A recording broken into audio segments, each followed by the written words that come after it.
اب یہ جملہ، لیکن وہاں پر ایسا نہیں تھا کہ ان کی زبان سے فوراً یہ جملہ ادا ہو، انا للہ و انا الیہ راجعون۔ وجہ کیا ہے؟ اللہ نے یہ جملہ خاص امت محمدیہ کو عطا فرمایا ہے، پچھلی امتوں میں یہ جملہ تھا ہی نہیں، تو استعمال کیسے ہوتا؟ تو سب سے پہلی خصوصیت اس لفظ کی یہ ذہن میں رکھیے گا۔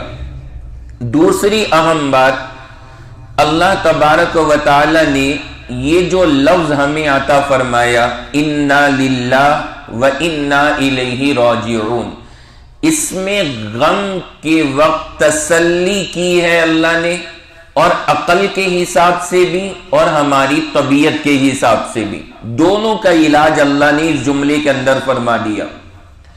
عقل کے حساب سے تسلی کیسے ہے؟ انا للہ، اس جملے میں ہماری عقل کو تسلی ہے۔ کیسے؟ انا للہ کا مطلب ہے کہ ہم سب اللہ ہی کے ہیں۔ انا للہ کا مطلب کیا ہے؟ ہم سب اللہ ہی کے ہیں۔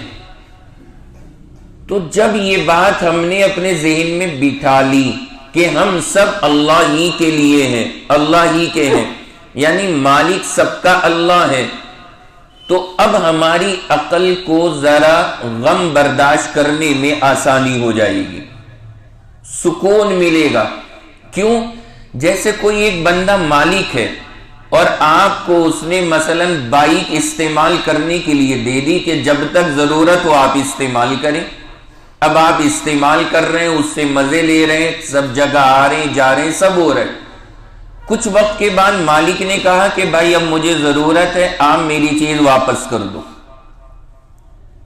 تو بندہ اب جب وہاں دینے چیز کو جائے گا تو مالک فون کرے گا، وہ کہے گا میں لینے آ جاؤں، آپ کہیں گے کہ آپ کو آنے کی بھی ضرورت نہیں ہے، میں خود لے کر حاضر ہو رہا ہوں، اور لے جا کر کے بندہ پیش کرے گا، اور کیا جملہ کہے گا؟ آپ کا احسان ہے کہ آپ نے اتنے دن بھی استعمال کا موقع دیا، کیونکہ یہ تو چیز آپ کی تھی، آپ چاہتے تو ہمیں نہ دیتے، لیکن آپ کا احسان ہے کہ عطا فرمایا۔ بندہ خوشی سے واپس کرے گا۔ کیوں؟ اس لیے کہ اس کے دماغ میں یہ ذہن میں فٹ ہے کہ اس کا مالک وہ ہے، لہذا وہ واپس لے رہا ہے تو کوئی اعتراض کی بات نہیں، کوئی غم کی پریشانی کی بات نہیں۔ تو انا للہ میں یہی تصور ہمیں دیا گیا، اللہ نے وہی تصور دیا کہ جس بندے کو اللہ نے واپس لیا ہے اپنے پاس، ہم وہاں پہ یہ سوچیں کہ یہ دیا کس نے تھا ہمیں؟ اللہ ہی نے دیا تھا، اور اللہ ہی مالک ہے۔ تو جب اللہ ہی مالک ہے، اس نے ہمیں تھوڑے وقت کے لیے یہ بندہ فائدہ اٹھانے کے لیے دے دیا۔ اب اگر وہ بندہ اللہ واپس لینا چاہ رہے ہیں اس کو، تو پھر ہمیں خوشی سے حوالے کر دینا چاہیے۔ ہم مالک کو اس کی چیز خوشی سے واپس کرتے ہیں، وہاں پہ غم نہیں ہوتا۔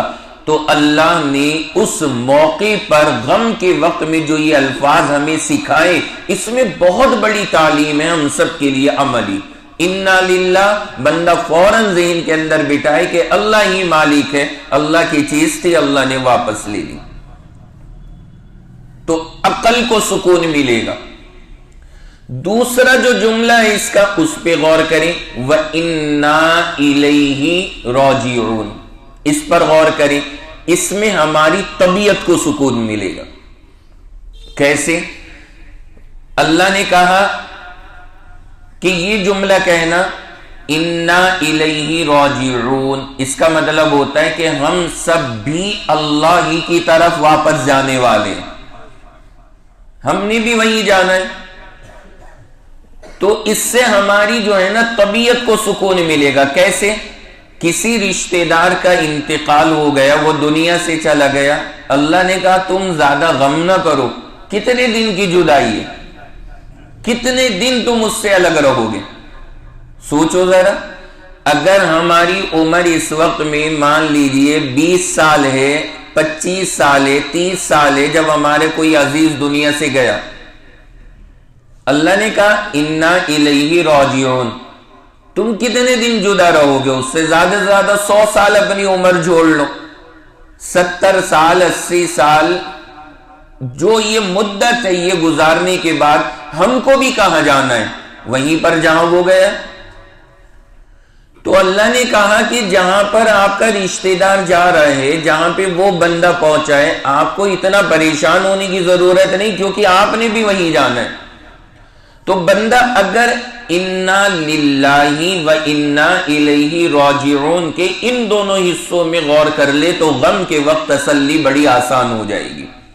اس جملے کو نہ خالی فارمیلٹی والا جملہ نہ بنایا کریں۔ ہمارے یہاں بس ویسے ہی کہ ہاں بھائی انا للہ و انا الیہ راجعون، ہم اس کا جو مطلب ہے، جو مفہوم ہے، جو معنی ہے وہ سمجھ کے نہیں بولتے، اس لیے وہ کیفیت نہیں پیدا ہو پاتی۔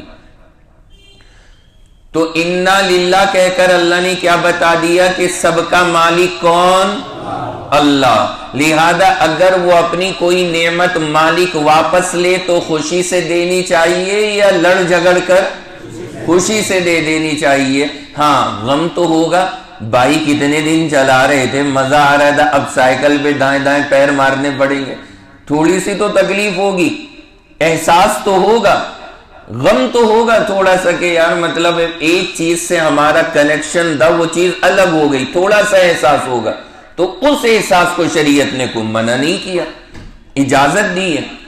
آنکھوں سے آنسو بھی نکل جائیں، شریعت نے کہا کوئی حرج نہیں، ایک فطری چیز ہے، بندہ رو بھی لے، شریعت نے کہا کوئی حرج نہیں۔ آپ کے پاس ایک نعمت تھی، جب جدا ہو رہی ہے تو غم ہوگا، اس میں کوئی حرج نہیں، لیکن اعتراض نہیں ہونا چاہیے، شکوہ اللہ کا نہیں ہونا چاہیے، کیونکہ مالک وہی ہے۔ ابھی تو اس نے ایک نعمت لی ہے، وہ چاہتا تو ساری نعمتیں بھی لے سکتا تھا، ایک ہی لی ہے اس نے، لہذا مالک کے فیصلے پہ اعتراض کا حق نہیں بنتا۔ یہ انا للہ کا پیغام ہے، اور وَإِنَّا إِلَيْهِ رَاجِعُونَ کا پیغام یہ ہے کہ ہم سے اگر اللہ نے کوئی نعمت واپس لی بھی ہے تو کتنے دن کے لیے، ہم نے بھی تو وہیں پہ تھوڑے دن بعد پہنچ جانا ہے۔ تو جدائی ہماری ہوئی ہے، یہ ایسی جدائی نہیں ہے کہ اب کبھی ملیں گے ہی نہیں، بلکہ یہ تھوڑی وقتی جدائی ہے، ہماری ادھر سانز بند ہوئی، ہم بھی اسی عالم میں پہنچ جائیں گے جہاں پہ ہمارا وہ عزیز گیا ہوا ہے، تو وہاں جا کے سب نے مل جانا۔ تو یہ اللہ کا نظام ہے۔ اللہ نے یہ جملہ جو ہمیں عطا فرمایا، اس کے معنی کے استحضار کے ساتھ اس کو پڑھا کریں، یہ نہیں کہ خالی الفاظ دہرا لیے، مطلب ہمارا توجہ نہیں جاتی، اس لیے وہ کیفیت نہیں پیدا ہوتی۔ تو اللہ فرما رہے الذین اذا اصابتہم مصیبہ، میرے پیارے بندے وہ ہیں جو پریشانی کے وقت میں یہ کہہ دیتے ہیں انا للہ و انا الیہ راجعون، اللہ ہی مالک ہے، اللہ نے جو چیز جب چاہے واپس لے لی ہے، اور تھوڑے وقت کے بعد ہم بھی اسی کے پاس پہنچ جائیں گے۔ آگے اللہ نے فرمایا اولئک علیہم صلوات من ربہم ورحمہ، جنہوں نے پریشانی میں زبان سے انا للہ و انا الیہ راجعون کہہ لیا، یعنی صبر کر لیا، اور اللہ کا شکوہ وہ زبان پہ نہیں لائے۔ اللہ کہہ رہے ہیں یہی وہ لوگ ہیں کہ ان کے اوپر اللہ کی خاص رحمتیں اترتی ہیں۔ صلوات، اولئک علیہم صلوات، یہی وہ لوگ ہیں کہ ان پر اللہ کی خاص رحمتیں اترتی ہیں۔ اور آگے اللہ نے فرمایا وَرَحْمَةٌ، اور اللہ کی عام رحمتیں۔ تو صلوات اور رحمہ یہ دو لفظ ذکر کیے ہیں کہ جو بندہ پریشانی میں صبر کرے گا، اللہ کی طرف سے اس پہ صلوات اتریں گی اور رحمتیں اتریں گی۔ صلوات سے مراد ہے اللہ کی خاص نعمتیں جو کسی کسی کو ملتی ہے، اور رحمہ سے مراد عام رحمتیں جو اللہ اپنے عام خاص بندوں کو بھی عطا فرما دیتے۔ تو اللہ کہہ رہے ہیں کہ اللہ انہیں ہر طرح کی نعمتیں سے نوازیں گے، انہیں خاص رحمتیں بھی ملیں گی، انہیں عام رحمتیں بھی ملیں گی، جنہوں نے اللہ کے فیصلوں پہ سر جھکا لیا اور اللہ کی باتوں پہ کوئی شکوہ شکایت یا اللہ کی شان کے خلاف کوئی بات زبان سے ادا نہیں کی۔ آگے اللہ نے کہا وَأُولَئِكَ هُمُ الْمُهْتَدُونَ، یہی وہ لوگ ہیں جو سیدھے راستے پہ. کیا پتہ لگا؟ اگر کم پریشانی آئی اور پھر ہم نے وہ سب حرکتیں کی جو میں نے پچھلے ہفتے بتایا تھا کہ اللہ کی ناراضگی والی حرکتوں میں پڑ گئے، اللہ کو ناراض کرنے والے سلسلوں میں جڑ گئے، غیر اللہ کے سامنے چلے گئے، شرک میں مبتلا ہو گئے، اگر پریشانیوں میں بندہ یہ سب کرنے لگا تو پھر وہ راہ ہدایت سے بھٹک گیا. اللہ نے کہا جو ہدایت والے ہیں یہی ہیں کہ جو پریشانی آنے کے بعد اپنے آپ کو جما کے رکھیں. وجہ کیا ہے؟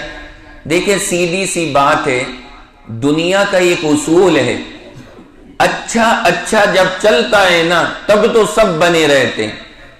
کمال تو یہ ہے کہ پریشانیاں آئیں تب اللہ کا بن کے دکھائے، پریشانیوں میں بھی بندہ رب کو نہ بھولے. یہ بہت بڑی بات ہوتی ہے. جیسے آپ کہتے ہیں نا کہ ہمارے اوپر جب سخت حالات آئے تب ہمیں پتہ لگا کون ہمارا سچا دوست تھا اور کون خالی سموسے کا دوست تھا. تب بندے کو پتہ لگتا ہے جب سخت حالات آ جائیں کہ کون آپ کا بازو بن کے کھڑا ہے. آپ دیکھتے ہیں کہ ہاں پریشانی میں اس بندے نے ساتھ دیا، آپ اسے نوٹ کر کے رکھتے ہیں کہ ہاں یہ میرا مخلص ہے. اور باقی جب سب شاندار چل رہا ہو، ہر طرف سے نعمتوں کی بارش ہو رہی ہو، کھانے عمدہ کپڑے لباس جوتے عیش و آرام راحتی ہو، تب تو دشمن بھی آپ کے پاس آ کے بیٹھ جاتے پتہ نہیں لگتا. بات سمجھ رہے ہیں نا؟ تو پریشانی جب آئے تب پتہ لگے گا کہ ہاں کون مخلص تھا. اسی لیے اگر اس وقت میں کسی کے پاس لوگ آ کر کے بیٹھک میں زیادہ بیٹھ رہے ہیں اور وہاں پہ اس کی جی حضوری کر رہے ہیں، اسے چاہیے کہ خوش نہ ہو کہ یہ سارے میرے ہیں. کیوں؟ اس لیے کہ ان میں 90% وہ ہیں جو کس چکر میں آئے ہیں؟ بولو بھائی، ایک انڈا اور ایک چائے. یہ ایک انڈے اور ایک چائے والے ہیں. اگر اس وقت میں کوئی اپنی بیٹھک میں رونق دیکھ رہا ہے تو وہ یہ نہ سوچنے لگے کہ میں تو جیتا آیا ہوں کہ یہ دیکھو اتنی پبلک ہے. کیوں؟ اس لیے کہ یہ سارے جو ہیں نا ان میں سے اکثر یہ انڈا چائے والے ہیں. پتہ تو جب لگے گا جب وہاں پہ پرچی ڈالنے کا نمبر آئے گا کہ اب وہ کس کے ساتھ ہیں. اس موقع پر آزمائش ہوگی. خالی اس طرح سے جہاں پہ نعمتیں چل رہی ہوں وہاں کسی کا نہیں پتہ لگتا کون اپنا ہے کون پرایا ہے. وہاں تو سب بندے لائن میں لگے ہوتے ہیں. تو اللہ نے کہا کہ دیکھیں نعمتیں دے کر کے مزوں کے اندر خالی نماز پڑھ لی، گرم پانی سے وضو کر کے جیکٹیں پہن کے مسجد کے اندر موٹی صفوں پہ، یہ سب آسان ہے. لیکن ایسے موقعوں کے اوپر صبر کر کے دکھانا جن موقعوں پر اصل آزمائش ہوتی ہے اللہ کی طرف سے، یہ اللہ نے کہا جو اس میں کامیاب اتر گیا اولئک هم المہتدون، یہ ہے جنہیں اللہ نے ہدایت کی گارنٹی دی. جو اللہ کے سخت فیصلوں کے اوپر بھی اپنے آپ کو اللہ کے خلاف نہ چلائیں. اللہ نے کہا پھر یہ وہ لوگ ہیں جنہیں میں ہدایت کی ضمانت دے رہا ہوں. تو ان کے لیے اللہ نے لفظ ذکر فرمایا وَأُولَئِكَ هُمُ الْمُهْتَدُونَ، یہی وہ لوگ ہیں جو ہدایت پائے ہوئے ہیں.